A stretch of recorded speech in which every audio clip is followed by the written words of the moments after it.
ሰበር ዜና ለሰባተኛው ሀገራዊ ምርጫ የአደባባይ ጸሎት አደርጋለሁ ብሎ ተነስቶ የነበረው የሃይማኖት ተቋማት ጉባኤ በስተመጨረሻ በአርሲ በንጹሃን ላይ የተፈጸመውን ግድያና ቃጠሎ አወገዘ። የመንግስት እጅና አፍ ነው ተብሎ በበርካቶች ዘንድ የሚተቸው የኢትዮጵያ ሃይማኖት ተቋማት ጉባኤ በአርሲ ንጹሃን ላይ የተፈጸመውን ግድያና ቃጠሎ ተከትሎ ያቀረበው ውግዘት መንግስትን አስቆጥቷል ተብሏል። በቀዳሚነት እናደርሳችኋለን። ኡስታዝ አቡበከር አህመድ ዝምታቸውን ሰበሩ። ኡስታዝ አቡበከር አህመድ መንግስት አይኑ እያየና ጆሮ እየሰማ በንጹሃን ላይ የሚፈጸም እልቂት በቃ ሊባል ይገባል ሲል በአርሲ ኦርቶዶክሳውያን ላይ የተፈጸመውን አሰቃቂ ግድያ በጽኑ አውግዘዋል። በአርሲ በተደጋጋሚ ንጹሃኖቹን ኢላማ ያደረገ ጥቃት እየተበራከተ በጊዜው ለቅሶና ዋይታ ብቻ እየተሰማ ያለ መፍትሄ መቀጠሉ እጅግ ያሳምማል ብለዋል። ተጨማሪ አለን። አንድ አትሌት ጓደኛውን በጥይት መግደሉ ተሰማ። ይህንንም ተከትሎ በኢትዮጵያ አትሌቲክስ ውስጥ የሚያስፈራው ጊዜ እየመጣ ነው ተብሏል። በአትሌቶቹ መካከል የጦር መሳሪያ ዛቻ፣ ተንኮል፣ መጠላለፍ፣ መከፋፈልና የውስጥ ሸፍጥ ተፈጥሯል ተብሏል። በዝርዝር እናደርሳችኋለን። ህወሓት አዲስ አውዳሚ ጦርነት ሊቀሰቀስ ይችላል ሲል ለዓለም አቀፉ ማህበረሰብ ጥሪ አቀረበ። ህወሓት ከፊታችን አውዳሚ ጦርነት እየመጣ ይገኛል፣ አስወግዱልን ሲል ለዓለም አቀፉ ማህበረሰብ ባሰራጨው ደብዳቤ ገልጿል። በኢትዮጵያ ያለው የፖለቲካ ሁኔታ ማሳሳቢ ደረጃ ላይ ደርሷል ሲል ገልጿል። ዝርዝር አለን።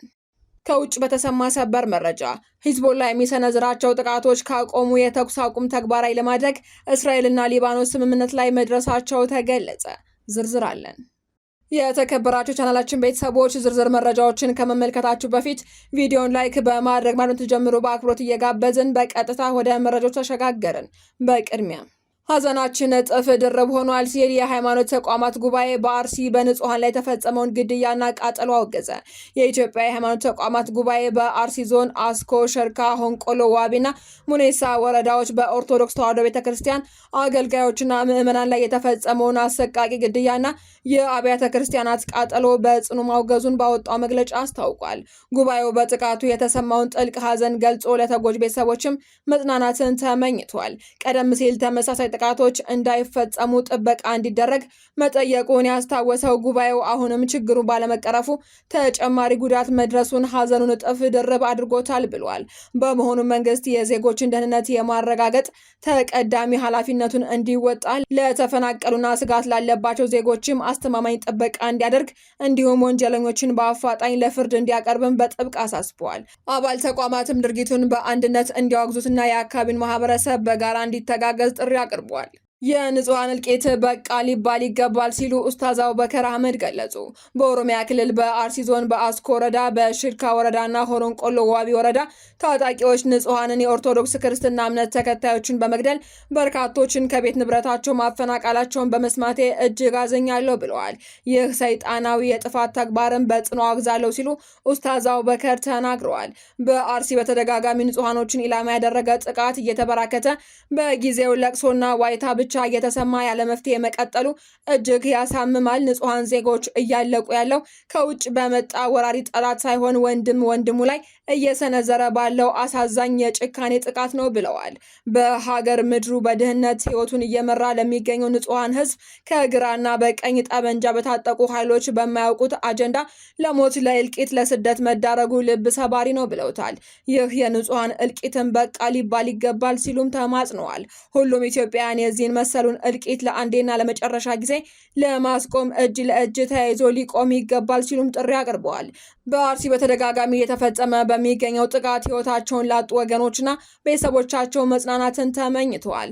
ጉዳት ለደረሰባቸው ወገኖችም ቶሎ ያገግሙ ዘንድ አላህ እንዲረዳቸው እንዲሁም የተፈናቀሉትም ወደ ቀያቸው ደህንነታቸው ተጠብቆ በአስቸኳይ ይመለሱ ዘንድ ልባዊ ምኞቴ ነው ሲሉም ኡስታዝ አቡበከር አህመድ የሐዘን መልእክታቸውን አስፍረዋል።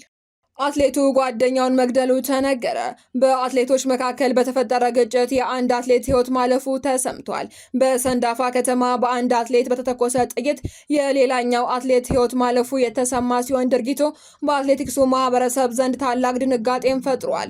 በመሆኑም ገዳዩ አትሌት ወንጀሉን ፈጽሞ ሊያመልጥ ሲል በአካባቢው በነበሩ አርሶ አደሮችና ማህበረሰቡ ጥረት ከነ መሳሪያው እጅ ከፍንጅ በቁጥጥር ስር መዋሉ ተነግሯል። ለግድያው መንስኤ የተባለውም መተት አስደረክብኝ በአዋቂ አዋቂ ቤት አስተነተንክብኝ በሚል የተቋጠረ ቂም እንደሆነም የተገኘው መረጃ ያመላክታል።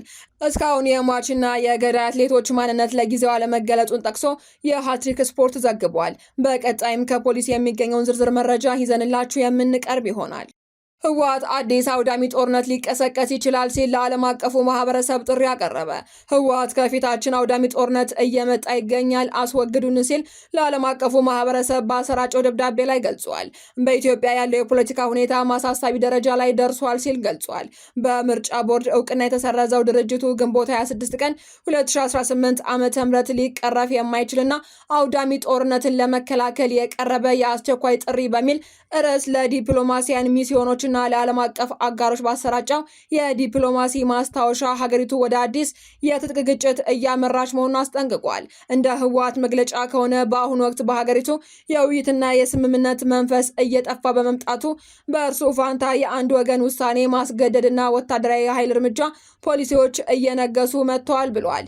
የአካሄድ መቀጠሉ ደግሞ ዳግም የትጥቅ ግጭት መከሰቱ የማይቀር እንዲሆን እያደረገው ነው ብለዋል። ከውጭ በተሰማ ሰበር መረጃ ሂዝቦላ የሚሰነዝራቸውን ጥቃቶች ካቆመ የተኩስ አቁሙን ተግባራዊ ለማድረግ እስራኤልና ሊባኖስ ስምምነት ላይ ደረሱ። እስራኤልና ሊባኖስ የተኩስ አቁሙን ተግባራዊ ለማድረግ ከስምምነት ላይ መድረሳቸውን ያስታወቀው የአሜሪካ የውጭ ጉዳይ ሚኒስቴር ነው። ሚኒስቴር መስሪያ ቤቱ ባወጣው መግለጫ ስምምነቱ በኢራን ከሚደገፈው የሂዝቦላ ታጣቂ ቡድን የሚሰነዘረውን ጥቃትና ሌሎች ቅድመ ሁኔታዎችን ሙሉ በሙሉ ማቆም ላይ የተመሰረተ ነው ብለዋል። ሚኒስቴር መስሪያ ቤቱ በመግለጫው አክሎም ሁለቱ ሀገራት በእስራኤል እና በሊባኖስ መካከል ያለውን የወደፊት ግንኙነት በሁለት ሉዓላዊ መንግስታት መካከል መወሰን እንዳለበት ተስማምተዋል ብለዋል። በመንግስታዊ ወይንም መንግስታዊ ባልሆኑ ማንኛውም አካላት ሊባኖስን እንደ ማስያዣ ለመጠቀም የሚደረግ ጥረት ውድቅ አድርገዋልም ተብሏል። ስምምነቱ እስራኤል በምትቆጣጠረው ደቡባዊ ሊባኖስ ከሊታኒ ወንዝ እስከ ድንበሩ ካለው አካባቢ ሁሉም የሂዝቦላህን ተዋጊዎች እንዲወጡ ቅድመ ሁኔታዎችን አስቀምጧል ነው የተባለው። በሁለቱ ሀገራት መካከል ይህ ስምምነት የተደረሰው ሰኞ ዕለት ሂዝቦላ እስራኤልን የማያጠቃ ከሆነ በምላሹ ቴልአቪቭ ቤይሩትን እንደማትደበድብ ማረጋገጫ መስጣቷንና ከፊል ተኩስ አቁም መታወጁን ሊባኖስ ካሳወቀች በኋላ ነው። አሜሪካ ይህንን ትበል እንጂ ስምምነቱን በሚመለከት ሂዝቦላ እስካሁን ድረስ በይፋ ያለው ነገር የለም። ዜናዎቻችን አበቃን። በሰላም ቆዩን።